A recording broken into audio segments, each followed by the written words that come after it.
नमस्कार बच्चों, आज हम शुरुआत करेंगे अकाउंट्स के चैप्टर नंबर 5 कंपनी लेखे अंशों एवं ऋण पत्रों का निर्गमन। इस चैप्टर में सबसे पहले हम समझेंगे कि कंपनी किसे कहते हैं।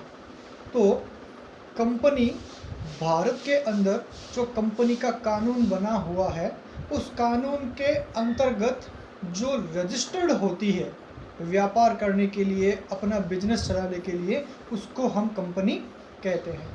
इसी संदर्भ में एक प्रोफेसर ने बताया है कि कंपनी कानून के द्वारा निर्मित एक कृत्रिम व्यक्ति है। कृत्रिम व्यक्ति कहने का मतलब होता है, जैसे एक तो होता है राम जो है नेचुरल व्यक्ति, लेकिन एक होता है राम एंड सन्स। तो ये राम हो गया नेचुरल व्यक्ति, लेकिन राम एंड सन्स हो गया कृत्रिम व्यक्ति। इसमें थोड़ा डिटेल से आपको बता देता हूँ कि नेचुरल व्यक्ति और कृत्रिम व्यक्ति में फ़र्क क्या होता है। नेचुरल व्यक्ति की जो पहचान, जो आइडेंटिटी होती है, उसकी काफ़ी सिमिलरिटी कृत्रिम व्यक्ति के अंदर भी होती है। जैसे एक व्यक्ति का नाम होता है, उसका पता होता है, उसका बैंक अकाउंट होता है, वो लोगों के साथ लेन देन कर सकता है। उसी प्रकार कृत्रिम व्यक्ति भी, उसका एक नाम होता है, उसकी एक पहचान होती है, उसका एक एड्रेस होता है, उसका भी एक बैंक खाता होता है, उसका भी एक पैन कार्ड होता है। तो ऐसी बहुत सारी चीज़ें उस कृत्रिम व्यक्ति के अंदर भी होती है। इसलिए इन दोनों में काफ़ी समानताएं हैं। कंपनी का उसके स्वामी से उसका पृथक अस्तित्व होता है। कहने का मतलब है, राम ने राम एंड सन्स की स्थापना की, तो यहाँ पर राम अलग होगा और राम एंड सन्स अलग होगा, यानी राम एंड सन्स का जो अस्तित्व होगा वो राम से अलग होगा। अब हम बात करते हैं कंपनी की विशेषताओं की। तो सबसे नंबर 1 विशेषता है कि कंपनी अधिनियम 2013 या इससे पूर्व किसी भी अधिनियम के अंतर्गत समामेलित संस्था होती है। कहने का मतलब हुआ, वर्तमान में कंपनी का कानून है वो वर्ष 2013 में नया बना हुआ है। अगर कोई कंपनी इससे रजिस्टर्ड है या इससे पहले जो एक्ट बना हुआ था उससे रजिस्टर्ड है तो वो कंपनी है। 2 नंबर विशेषता है कि यह कृत्रिम और अदृश्य व्यक्ति है। कृत्रिम का मैंने आपको समझा ही दिया है। अदृश्य का मतलब हो गया, जैसे राम दिखाई देता है लेकिन राम एंड सन्स उसकी एक बिल्डिंग है, वो एक व्यक्ति दिखाई नहीं देता है, वो उसका एक अस्तित्व होता है जिसको केवल पहचाना जा सकता है। नंबर 3 विशेषता है, कंपनी का अस्तित्व अपने सदस्यों से पृथक होता है। पृथक होने का मतलब क्या हो गया, राम अलग होगा, राम एंड सन्स अलग होगा, दोनों को एक नहीं माना जाएगा। भले ही राम उस कंपनी का मालिक है, लेकिन फिर भी उस मालिक को उस कंपनी से अलग माना जाएगा। नंबर 4 है, कंपनी का उत्तराधिकार सतत होता है। जिस व्यक्ति ने मान लो कंपनी की स्थापना की है, अगर उस व्यक्ति की मृत्यु हो जाती है तो क्या उस मृत्यु के बाद वो कंपनी बंद हो जाती है? बिल्कुल नहीं। यहाँ पे सतत उत्तराधिकार का मतलब होता है, जिसने स्थापना की है उसकी अगर मृत्यु हो भी जाएगी फिर भी कंपनी कंटिन्यू आगे चलती रहेगी। उसके उत्तराधिकार या कंपनी का जो बोर्ड बना हुआ होगा उसके सदस्य उस कंपनी को कंटिन्यू चलाते रहेंगे।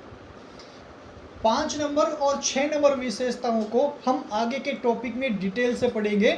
मैं 7 नंबर विशेषता आपको बताता हूँ। कंपनी का संचालन उसके स्वामियों के द्वारा चुने गए संचालकों के माध्यम से किया जाता है। कहने का मतलब हो गया, कंपनी को चलाएगा कौन? भाई कंपनी के सदस्य बहुत सारे हो सकते हैं। कंपनी विधान के अंतर्गत इसकी लिमिटेशन भी दी गई है नंबर ऑफ मेंबर्स की, लेकिन सारे तो कंपनी को चलाएंगे नहीं। अब होता क्या है, वो जितने भी मेंबर हैं वो सारे मेंबर एक मीटिंग करते हैं। उस मीटिंग के अंदर एक चुनाव होता है, उस चुनाव के द्वारा जिन जिन सदस्यों को सेलेक्ट किया जाता है वो मिलकर के कंपनी को चलाते हैं, जिसको बोर्ड ऑफ कंपनी कहा जाता है। अगली विशेषता है, कंपनी की अपनी एक सार्वमुद्रा होती है। यहाँ पे सार्वमुद्रा का मतलब अंश और उसी प्रकार के प्रपत्र द्वारा लगाया जाता है, जिससे कंपनी अपने बिजनेस को, अपनी वित्त की पूर्ति करने के लिए काम में लेती है। अब हम बात करते हैं कंपनी के प्रकारों की। सामान्यतः कंपनी 3 प्रकार की होती है। नंबर 1, एक व्यक्ति वाली कंपनी यानी कि 1 पर्सन कंपनी। नंबर 2, निजी कंपनी यानी कि प्राइवेट कंपनी। और नंबर 3, सार्वजनिक कंपनी यानी कि पब्लिक कंपनी। नंबर 1, एक व्यक्ति वाली कंपनी, बहुत सिंपल सा अर्थ है इसका। यानी कि जिसका सदस्य केवल एक ही आदमी हो, वही उसको स्थापित करता है, वही उसका संचालन करता है, वही उसके सारे कार्य और कार्यों का निष्पादन करता है।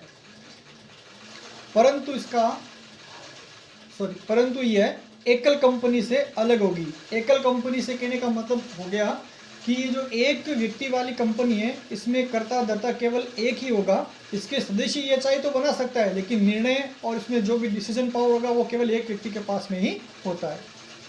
अब बात करते हैं अपन 2 नंबर निजी कंपनी की। तो निजी कंपनी किसको बोलते हैं? तो भाई निजी कंपनी एक ऐसी कंपनी है जिसकी न्यूनतम पूंजी 1 लाख रुपए होनी चाहिए, यानी कि उसका बिजनेस जो है वो 1 लाख रुपए से स्टार्ट होना चाहिए, जिसको वो धीरे धीरे आगे बढ़ा सकता है। इसके अलावा कुछ ऐसे पॉइंट्स हैं जिससे अपन निजी कंपनी को डिस्क्राइब यानी कि समझ सकते हैं। वो क्या पॉइंट है? पहला पॉइंट, अपने अंशों के हस्तांतरण पर प्रतिबंध लगाती हो, यानी कि ये जो निजी कंपनी है अपने अंश जो अपने सदस्यों को जारी करती है, ये सदस्य उन अंशों को किसी अन्य व्यक्तियों को हस्तांतरित नहीं कर सकते। इसके लिए कंपनी द्वारा सीधा सीधा मना किया हुआ होता है।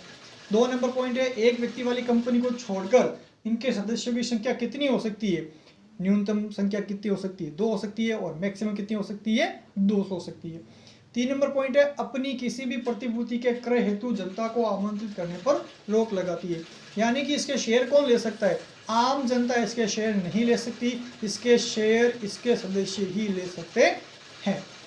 नाम के पीछे इस कंपनी यानी कि निजी कंपनी को अपने नाम के पीछे प्राइवेट लिमिटेड लगाना होता है, जैसे रिलायंस प्राइवेट लिमिटेड। इससे पता चलता है कि यह एक निजी कंपनी है। अब हम बात करते हैं 3 नंबर, सार्वजनिक कंपनी की। तो सार्वजनिक कंपनी किसे कहते हैं? सबसे पहले तो इंपॉर्टेंट बात है, सार्वजनिक का मतलब ये हो गया इसका प्राइवेट यानी निजी कोई भी स्वामित्व नहीं होगा। निजी का मतलब हो जाता है किसी व्यक्ति विशेष का अधिकार होना, जबकि सार्वजनिक का मतलब होता है व्यक्ति विशेष का अधिकार नहीं होना। तो इसमें सबसे पहला पॉइंट है, एक निजी कंपनी नहीं है, यानी इसके पीछे प्राइवेट लिमिटेड नहीं लगेगा। 2 नंबर पॉइंट है, इसकी पूंजी कितनी होती है?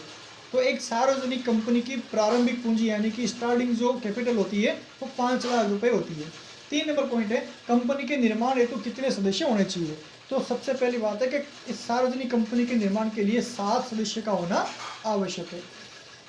4 नंबर पॉइंट को बहुत ध्यान से सुनना, अच्छा पॉइंट है कि भाई एक प्राइवेट कंपनी है तो प्राइवेट कंपनी, लेकिन वो किसी सार्वजनिक कंपनी के लिए काम करती है, तो वो प्राइवेट कंपनी भी सार्वजनिक कंपनी कहला सकती है। बात को ध्यान से सुनना, है तो प्राइवेट कंपनी लेकिन काम किसके लिए करती है या किसके अंडर काम करती है? सार्वजनिक कंपनी के, तो वो भी सार्वजनिक कंपनी कहला सकती है। अधिकतम संख्या पे कोई प्रतिबंध नहीं है, और इसके नाम के पीछे केवल लिमिटेड लगेगा, प्राइवेट नहीं लगेगा, क्योंकि ये पब्लिक कंपनी है। आज के इस वीडियो में इतना ही पढ़ेंगे। आज पहला वीडियो बनाया है, हो सकता है कुछ बोलने में, हो सकता है कुछ एक्सप्लेन करने में थोड़ा सा फर्क आ गया हो, क्योंकि एक जब हम सामने बैठ करके पढ़ाते हैं और एक ऑनलाइन पढ़ाते हैं तो धीरे धीरे उसमें सुधार आता है। तो बच्चों थोड़ा सा बताना वीडियो कैसा लगा, मोटिवेट करना, क्योंकि मैंने ये वीडियो पहली बार ही बनाया है। धीरे धीरे इसमें और इम्प्रूवमेंट आता जाएगा, वीडियो बना के पढ़ाना भी अच्छी तरह से सीख जाएंगे। Thank you, good luck.